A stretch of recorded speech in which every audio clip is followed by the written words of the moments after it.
দেখলাম বিএনপি ক্ষমতায় এসে আওয়ামী লীগের রাজনীতি করার পথ সহজ হয়ে গেল কেমনটা মনে হচ্ছে। এই যে বলছে যে বিভিন্ন জায়গায় আওয়ামী লীগের কার্যালয়গুলো খোলা হচ্ছে, খুলে দিচ্ছে, জয় বাংলা স্লোগান দিচ্ছে এবং বিএনপির নেতারা গিয়ে গিয়ে খুলেও দিচ্ছে এরকম। তাহলে কি বিএনপি ক্ষমতায় আসার কারণে আওয়ামী লীগের রাজনীতি করার পথটা সহজ হয়ে গেল কিনা? খুব স্বাভাবিক, যেটি রাজাকে ভাই বলেছেন, সেই কারণে আওয়ামী লীগ খুশি। অন্তত রাজাকে ভাইয়ের এই পর্বের এই বক্তব্যে আমি সম্পূর্ণ একমত। সবাই খুশি, আমরা সবাই রাজা। এখন বিষয় হচ্ছে যে শুধু আওয়ামী লীগ, বিএনপি বা যার যা জায়গা থেকে খুশি তা না। দেখুন, এটি বাস্তবতা। বাংলাদেশের মানুষ যে দলই করুক না কেন, আমি সবসময় একটি কথা বলি, 80 থেকে 90% মানুষ মুক্তিযুদ্ধের চেতনায় বিশ্বাসী। সেই মানুষগুলোও খুশি।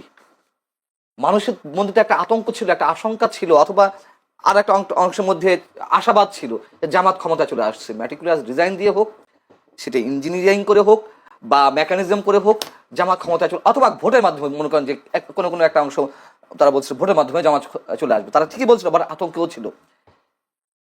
আপনি নিশ্চয়ই, আমি আর কাউকে না দিয়ে উদাহরণ না দিই, আমি তো একজন সিটিজেন হিসেবে, একজন সাধারণ মানুষ হিসেবে আমি তো চাই স্বাধীনতার বিরোধী কোনো শক্তি না আসুক। হ্যাঁ, সেদিক থেকে আমিও খুশি, অন্তত এই জায়গা থেকে। সেটাই তো বলছি, জি ভাই, সবাই খুশি। এটা তো বলতে হবে। তার কারণ এই যে স্বাধীনতা 54 বছর পর এসে এখনো এই যে এনসিপি, আমি সব নেতাদের কথা বলছি না, এনসিপির বিশাল একটা বিশেষ একটা অংশ অথবা জামাতের একটা অংশ, তারা মুক্তিযুদ্ধকে যেভাবে খাটো করেছে, এটা তো মেনে নেওয়া যায় না। এবং 18 মাস, জয়নুল আপনি বলুন, নিজেকে আদালতের কাঠগড়ায় দাঁড় করেন, মনে করেন যে সাক্ষ্য দেন, আপনি কি নিশ্চিন্তে থাকতে পেরেছেন?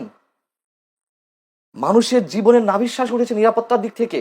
নতুন যে মবতন্ত্র কায়েম হয়েছিল, যে মানে কখন কে মবের শিকার হবে কেউ বলতে পারছিল না, এবং এইগুলো কে ঘটিয়েছে?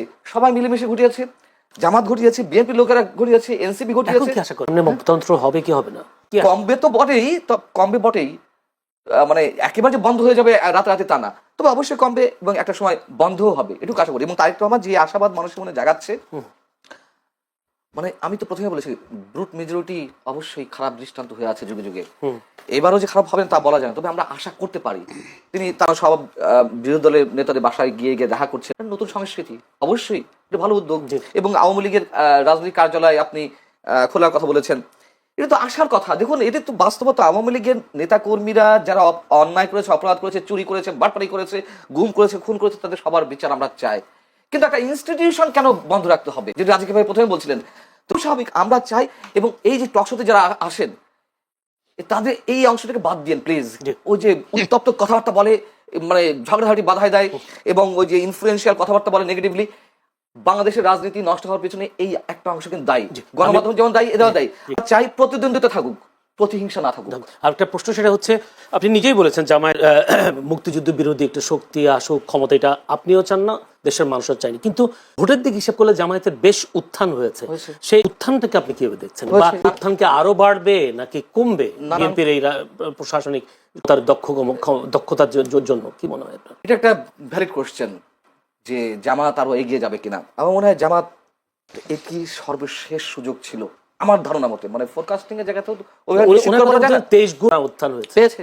তার কারণ আছে। দেখুন, জামাত পরিবার ভিত্তিক রাজনীতি করেছে 18 বছর। সমাজ মানে কি বলে এটাকে, এই শব্দটা আমি বলি না, মানে এটা শব্দটা গ্রাম ভিত্তিক, হ্যাঁ ওটা তো আছেই। জামাতের রোকন সদস্য সম্ভবত 2008 সালে ছিল 15,000, সেটি বেড়ে হয়েছে, আমি দ্য ডিপ্লোমেটের পরিসংখ্যান বলছি, দ্য ডিপ্লোমেট বা বাংলাদেশের বিভিন্ন গোয়েন্দা সংস্থার রিপোর্ট অনুযায়ী বলেছে, আওয়ামী লীগের সময় 2023 সেপ্টেম্বরে, 2024 জানুয়ারি নির্বাচনের আগে 2023 সেপ্টেম্বরে দ্য ডিপ্লোমেট একটা নিবন্ধ দিয়েছিল, প্রকাশ হয়েছিল। ওইখানে দেখাচ্ছে যে 15,000 থেকে তারা এই 15 বছরে 70,000 সামথিং তাদের রকম সদস্য, এবং তারা গ্রাম ভিত্তিক কাজ করেছে। দেখুন, এর মধ্যে আরো অনেক কারণ আছে। তাহলে আওয়ামী লীগের দমপীড়ন ওদেরকে আরো উত্থান বাড়িয়ে দিল। এটা অবশ্যই তাদের কৌশল, তাদের রাজনৈতিক কৌশলগুলোকে আমি স্যালুট করি। তাদের যে সাংগঠনিক ভিত্তি, আপনি ইচ্ছা করলেই টাকা দিয়ে যে কোনো দলের সদস্য, প্রেসিডিয়াম মেম্বার হয়ে যেতে পারেন। আমি চ্যালেঞ্জ করে বলছি, কয়েক কোটি টাকা, মানে দল বুঝে অবস্থা। তো শিল্পপতিরা হচ্ছে না, বড় বড় পদে যাচ্ছে না বড় দুই দলে। জামাতে এটি সম্ভব না, এটি সম্ভব না। এবং এর আগেও বলেছি, জামাতের প্রত্যেকটা ছেলে বা মেয়ে যাই হোক, ছাত্র শিবির করার পর তাদের অর্থনৈতিক স্বাবলম্বী হওয়ার নিশ্চয়তা রয়েছে। তাদের ব্যাংকিং সেক্টর, তাদের অর্থনৈতিক যে সেক্টরগুলো অসাধারণ।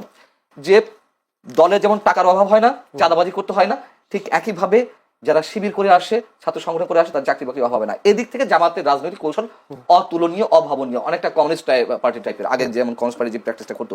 যাও, কিন্তু এই যে ভোট বাড়লো, দেখুন আমার কিন্তু এই ভোটে অনেকেই বলছে যে 100% সহি শুদ্ধ তো আগের দিন থেকে ভোট মারা শুরু হয়েছে, সিল মারা শুরু হয়েছে, কিছু না কিছু ঘটেছে। টিআইবি যে রিপোর্ট দিয়েছে আজকে, সেখানেও বলছামূলকভাবে গ্রহণযোগ্য, তার মানে বলেনি কিন্তু 100% বা 90% বা 95% বলেনি, কিছু ঘটেছে। এবং এটা সত্য কথা, গ্রাম পর্যায়ে এবং নিম্ন আয়ের মানুষ, আমি নিরক্ষর বা অশিক্ষিত বলবো না, নিম্ন আয়ের মানুষের মধ্যে এবং জামাতের জনপ্রিয়তা বেড়েছে।